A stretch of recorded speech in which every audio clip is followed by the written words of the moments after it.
Yan guys, panibagong araw at panibagong paglingap sa ating mga kababayan. Dito tayo ngayon sa Mercedes.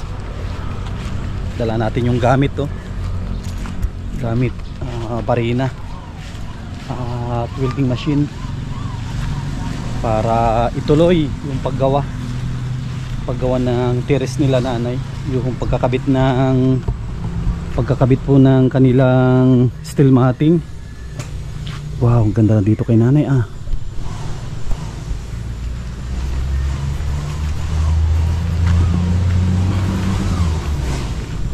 Yan ayos na Ay, good morning. Morning. Ganda na tong tambayan mo tay Oh, ayos. Oh, malinis na, matibay pa. Oh. Tsaka si nanay, meron siyang wagwagan ba? Okay. Yung ko natin yung Ano diyan kuya Sam ang ukay-ukay. Okay na, may okay. Oh, ayos na. Ayos ang pagkadali Ay, ano pala? Yung may housing ka diyan na yung sa mayroon yan yung dati. Bago yan. Nagbili po kami. Ay, nagbili. Sige, iko na lang natin yan. Ganda. Matibay Nakatik screw. Nakatik screw. Kahit anong gawin mo dyan, hindi mo yung basta-basta. Ang kagandahan nito, pag nasira, pwede mo siyang baklasin lang, no? Pag nakatik screw, baklasin, palit. Ang kagandahan niya. Ang kagandahan.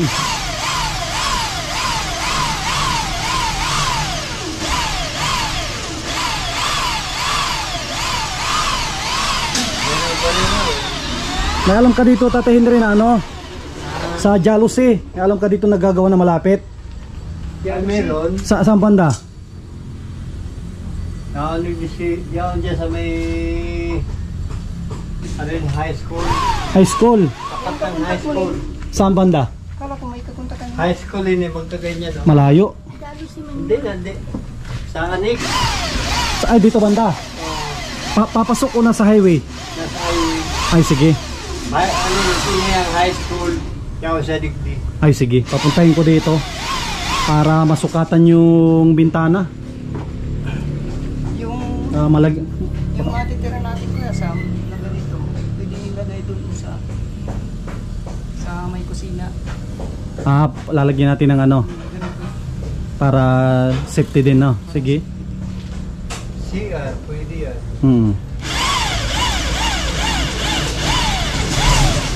Marina, pati pa nainit yan. Mas original ito. Pareho din yan. Pero depende na sa naggagamit siguro. Ganda na. Dali mag-init ito kuya. Yun sa'yo. Ibig sabihin mail, madaling mag-init. Mail. Madaling mag-init ay.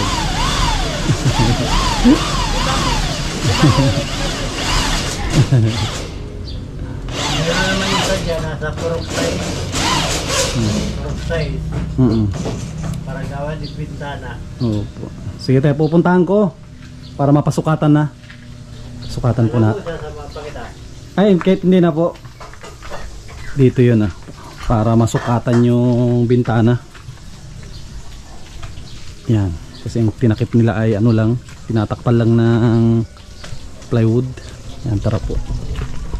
Puntahan natin yung sinasabi ni Tatay Henry na gumagawa ng bintana para magandang tignan yung kanilang bahay.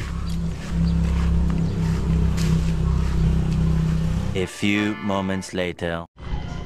Yun guys, silipin natin yung ginagawa nila kung tapos na.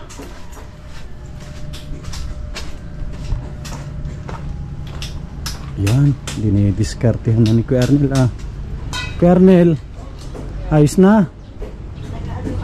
Wow, ayos na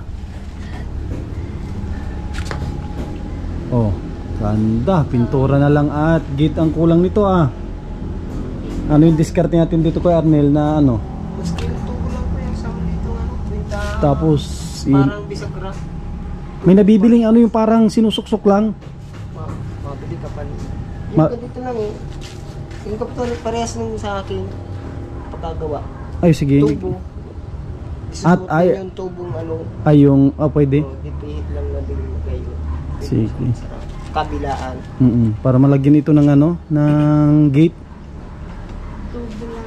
Oh, tubo lang. Nagpunta na dito yung nagsukat ng ano, Wala pa po. Wala pa po. ng bintana. Wala po. Tingnan ko nga bakit hindi pa ano, kasi mayroon po tayong ano. Bibili tayo ngayon, Colonel, o ano, anong diskarte? Sige po. Bili tayo ngayon, no? Sige. Tawagan ko yung ano, yung kausap ko kanina, yung tungkol sa ano, tungkol po dito sa ito, tawagan natin at nag-usap kasi kami kanina. Akala ko alam niya na ito.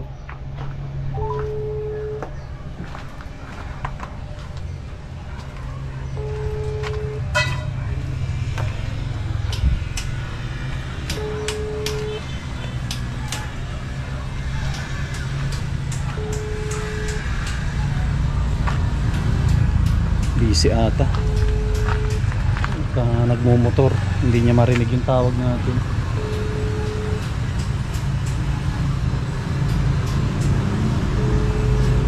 Busy, hindi niya naririnig.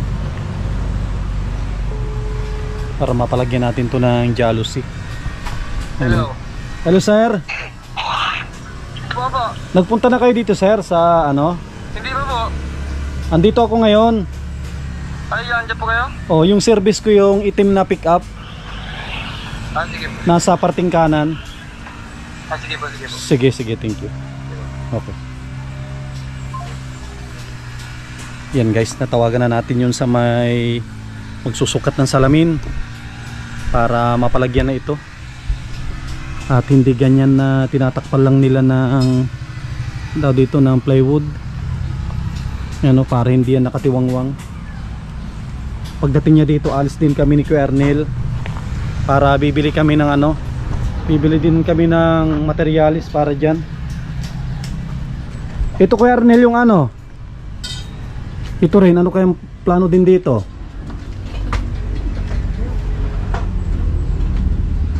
Ang naisip ko dito ano ipitin natin plywood na makapal. Tapos pipinturahan, marine na plywood. Ipitin din natin ng thick screw. Okay, ganito.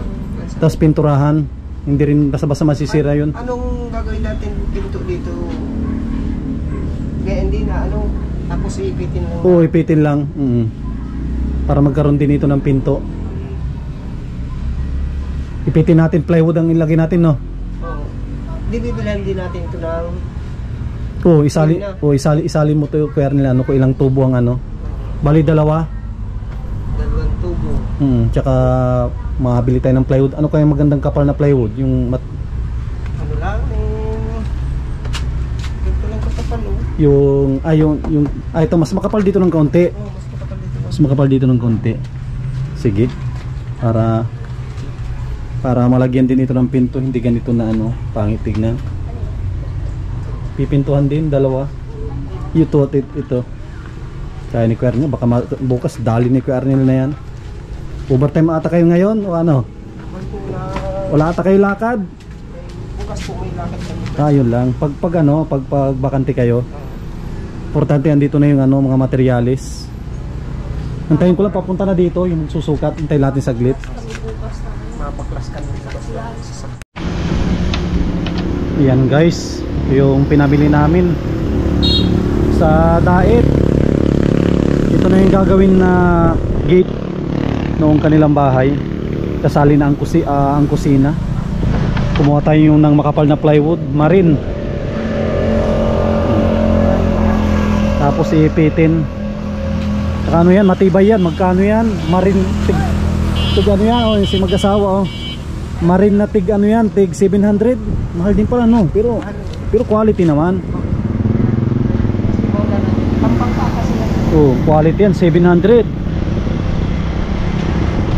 Tapos pipinturahan po namin.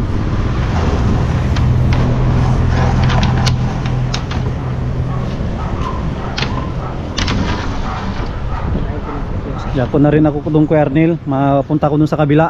O sige kuya. At magko na rin Susukatan ko lang yung mag 3:30 na. sige.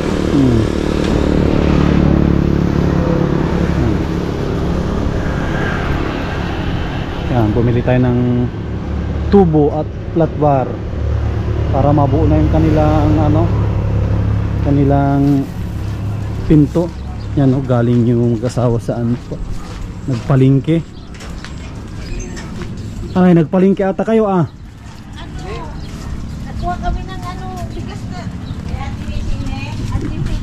DPD, anong pangalan nun? Wow, si tatay, ayos na si tatay ah. Medyo malakas-lakas na ah. Hindi na tulad nung dati. Medyo siya. Naka-recover na. Pero ano pa? Nahihilo pa daw, hindi na. Nahilo pa. Pero hindi na tulad nung dati. Hindi na panay-panay hilo. Oo, di ba? Ano lang yan, kulang lang sa pahinga. Iyaangan ko yung paa. Hindi ha. Oo. Hintayin sana namin si Kiki. Ang tagal ng pangalan ko dun.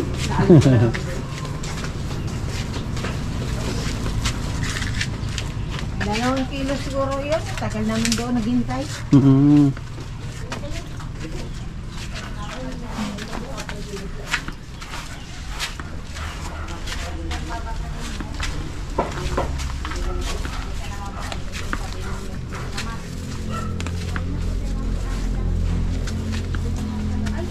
Ay, dahan-dahan lang na. Andiyan na yung pangpinto mo. Ipintuan to, dalawa. Yung kausap ko sa Jalo sa ewan ko kung nagsukat, wala. Wala po. Yun na lang, yung sa'yo siguro, yung kilala mo. Sige, papunta nito. Dalawang beses ko tinaw. Opo, pupunta ako dyan, oh. Anong oras na? Hindi interesado. Hindi siya interesado nga. Nakailangang tawag na ako. Yung nandito sa highway. Nakailang tawag na ako. Kilala naman dito, yung looban, yung Abanes, sabi niya. Ay, yung dako ka sa dipong, wala yan. Grabe, nakadalawang tawag na ako. Hindi ata interesado.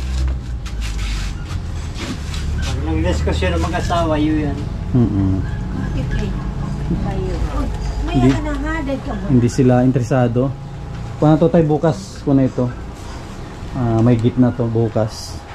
Yun, dapat yun, plywood ang lagay namin doon para hindi magkapasok ng tubig. Na, triple ata yun, na plywood, marin, matibay yun. Ito, tayo. Tingnan nyo kung manipis siya 700. Yan o. Anong kapal nito tayo na plywood? Yan o, marin o. Ay, kung hindi, 1/2. 1/2 no. Gandang klase. 700. Abanis ko ano? Oh, Nay, masaya ka na, Nay. Malalagyan na ng git ito. Salamat talaga. Kaya ate Salamat talaga kay Nansilin. Ate. Salamat talaga. Ako din, hindi ko rin alam na aabot hanggang dito na mapalagyan ng kanito. Mapalagyan ng steel matting. Ito. Sa nilang bahay. Ang ganda na. Grabe. Lalo pag napinturahan na to, mas lalong maganda ito. Pinapunta kami sa barangay, bigyan ng ayuda ng mga may kapansanan. Yun, may 2 kilo yata yun. At least, kung na yun, malaking tulong. 2 araw. Oo. Tate Henry, mukhang malakas na Tay, kamusta? Naano pa rin siya. Papagod ako eh. Puro hindi ka siya. Hindi na tulad dun dati. Panay-panay. Oo. Pag nakapagpahinga ka ng mga 3 buwan na yan, ayos na yan. Ang kaso lang, pagkatod mo ka pa sa hero mo, pahinga ka. Oo. Pupuntahan daw kayo. Ngayon. Kayo na din kasi Sino? Sige. masukat. Una lang, kahit bukas ko na bayaran, sukatan tapos ikabit nila bukas, bukas ang bayad. Kahit ibigay ko sa iyo sa kanila, mapunta naman ako dito. Ito po yung update sa kanilang terrace. Yan o. Ayos na. Ganda na. Mas lalong gaganda ito pag may gate na nalagyan na ni Aliwala. Kuya. Pag nalagyan niya to, ayos na. Aliwalas talaga. Ang ating welder ay si Kuya Arnel. Maraming salamat kay Ate Nancy Lim sa binigay niyang tulong at pagmamahal sa mag-asawa. Deserve nila ito at mga senior na ito. Hindi na nila kayang ipaayos ito. Kung wala si Ate Nancy Lim, hanggang doon na lang yung bahay nila. Hindi na talaga maayos ngayon, no? Nagmukha ng mukhang bago. Tapos tumibay at napalitadahan, pinturahan. Tapos ito, safe na yung bahay nila. At nagkaroon ng steel matting ito. Karoon ng parang grills itong kanilang terrace. Ganda na, oh. Sige na, mabalik ako dito bukas. Dito na yung mga gamit. Bahala na si Kuya Arnel dyan. Ikaw na bahala dito, Kuya Arnel, ah. Siguro mga 2 araw lang siguro tapos na ito. Kung baka may gawa ka bukas, wala. Meron po akong gawa bukas. Sige, kung wala kang gawa lang, punta ka lang dito. Sige. Na rin tayo, maalis na rin tayo at mayroon pa tayong ibang project na binabantayan. Andiyan naman yung helper po. Oo. Yan, maraming salamat sa mga mababait natin na mga sponsors. Yan, sa mga viewers po natin na walang sawa na nanonood, magsusuporta. Yan, maraming salamat po. At palambing, yan, huwag po ninyong i-skip yung ads natin para mas lalo pa tayong makatulong sa ating mga kababayan. Yan, thank you sa inyo lahat. God bless. At mabuhay po tayong lahat.